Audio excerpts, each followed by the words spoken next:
बोली देवाधिदेव 1008 महावीर भगवान की जय। संत श्रोमणी आचार्य गुरुवर श्री विद्यासागर जी मुनि महाराज की जय। परम पूज्य 108 मुनिवर श्री प्रज्ञा सागर जी महाराज की जय। द्वादशांगिन वाणी माता की जय। अहिंसामय विश्व धर्म की जय।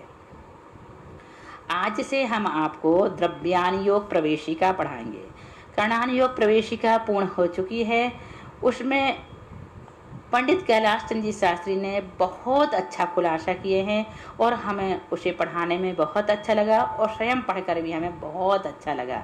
अब हम चाह रहे हैं कि उन्हीं के द्वारा लिखित मीन्स पंडित कैलाश चंद्र जी शास्त्री द्वारा लिखित द्रव्यानुयोग प्रवेशिका भी आपको पढ़ाएं।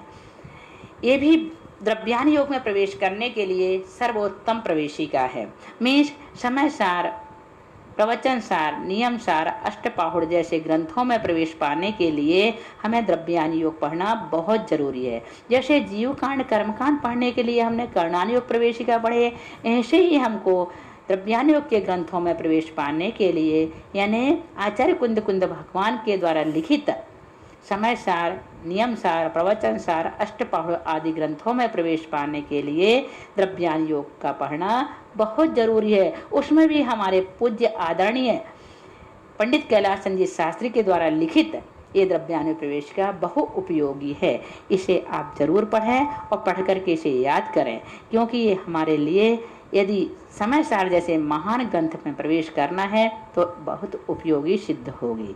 चलें शुरू करते हैं स्टार्टिंग से। यहाँ पर पहला प्रश्न है, द्रव्यान योग किसे कहते हैं? शुरुआत में इन्होंने दे दिया है, जैसे कर्णान योग में कहा था कर्णान योग किसे कहते हैं, ऐसे ही द्रव्यान योग में पहला प्रश्न है द्रव्यान योग किसे कहते हैं। तो द्रव्यान योग किसे कहते हैं प्रश्न है, जीव अजीव, पुण्य पाप, बंध और मोक्ष इन तत्वों का जिसमें वर्णन हो वह द्रव्यान योग है। जीव अजीव, पुण्य पाप, बंध और मोक्ष का, इन तत्वों का, ये तत्व हैं कौन कौन से? जीव अजीव, पुण्य पाप, बंध और मोक्ष, ये तत्व हैं। तो इन तत्वों का जिसमें वर्णन हो वह द्रव्यान योग है। अनुयोग शास्त्र को कहते हैं। अनुयोग शास्त्र को कहते हैं। द्रव्यों का कथन करने वाले शास्त्र को द्रव्यान योग कहते हैं। आगे समझ में, अनुयोग शास्त्रों को कहते हैं और जिसमें द्रव्यों को कथन किया जाता है वह द्रव्यान योग कहलाता है। अब द्रव्य किसे कहते हैं? द्रव्य के 3 लक्षण कहे गए हैं। एक तो जो सत है वह द्रव्य है, जो सत है वह द्रव्य है। दूसरा जो उत्पाद, व्यय और द्रव्य से युक्त है वह द्रव्य है। तीसरा जो गुण और पर्यायों का आधार है वह द्रव्य है। द्रव्य की 3 प्रकार से परिभाषा यहाँ बताई गई है। जो सत है वह द्रव्य है। दूसरा जो उत्पाद, व्यय और द्रव्य से युक्त है वह द्रव्य है। तीसरा जो गुण और पर्यायों का आधार है वह द्रव्य है। हमने आपको इसका उदाहरण बहुत पहले बता चुके हैं। जैसे आम एक द्रव्य है। आम क्या है? एक द्रव्य है।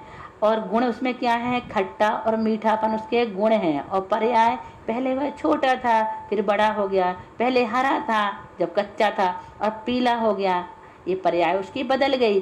तो ये पर्याय है ना, उसकी अवस्था चेंज हो गई, पहले छोटा था बड़ा हो गया। तो इसी प्रकार से जैसे जीव एक द्रव्य है, ज्ञान उसका गुण है और पहले पर्याय, पहले मनुष्य पर्याय, देव पर्याय, और या फिर छोटा था अब बड़ा हो गया, ये पर्याय तो है इसकी।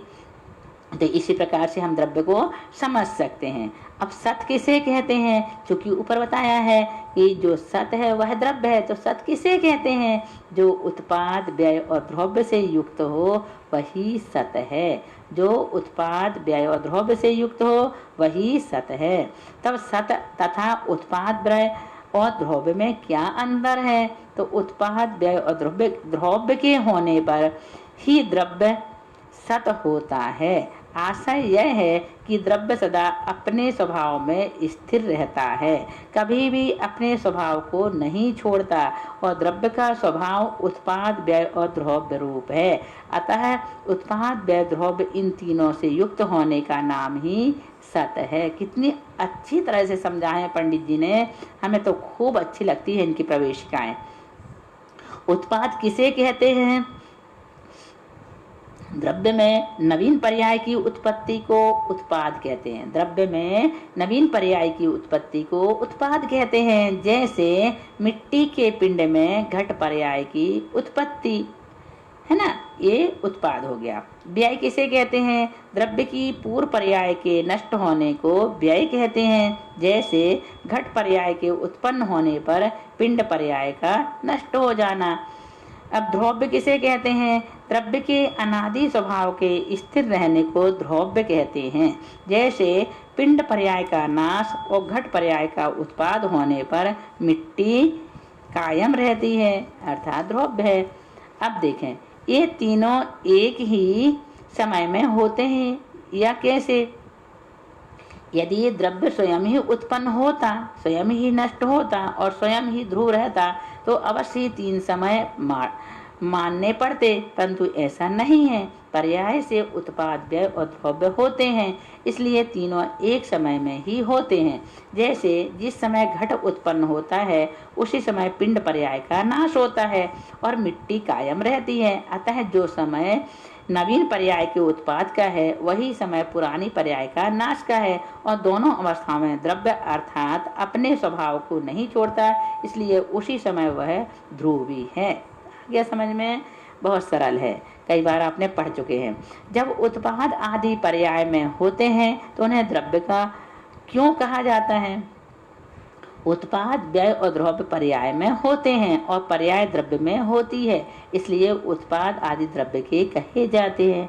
क्या कह रहे हैं? उत्पाद व्यय और द्रव्य पर्याय में होते हैं, ये तो सबको मालूम है, और पर्याय द्रव्य में होती है, पर्याय द्रव्य में होती है, इसलिए उत्पाद आदि द्रव्य के कहे जाते हैं। द्रव्य को सत्स्वरूप क्यों कहा? यदि द्रव्य स्वरूप से ही सत ना हो तो या तो वह असत होगा या फिर सत्ता से भिन्न होगा।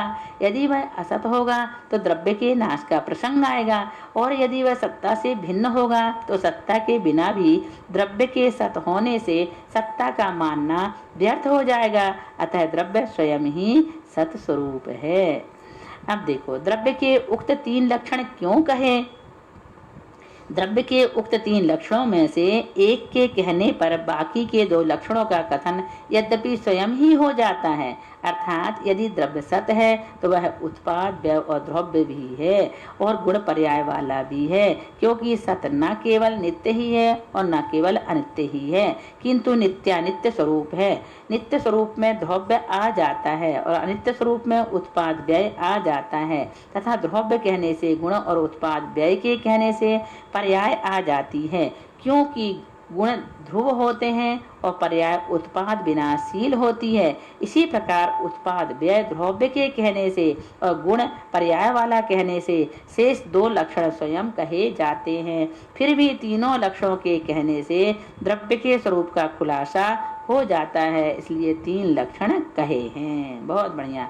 द्रव्य के कितने भेद हैं? द्रव्य के दो भेद हैं, जीव द्रव्य और अजीव द्रव्य। कितने भेद हैं द्रव्य के? दो हैं, जीव द्रव्य और अजीव द्रव्य। अब हम आपको जीव द्रव्य के बारे में बाद में पढ़ाएंगे। बस आज इतना ही। बोलिए महावीर भगवान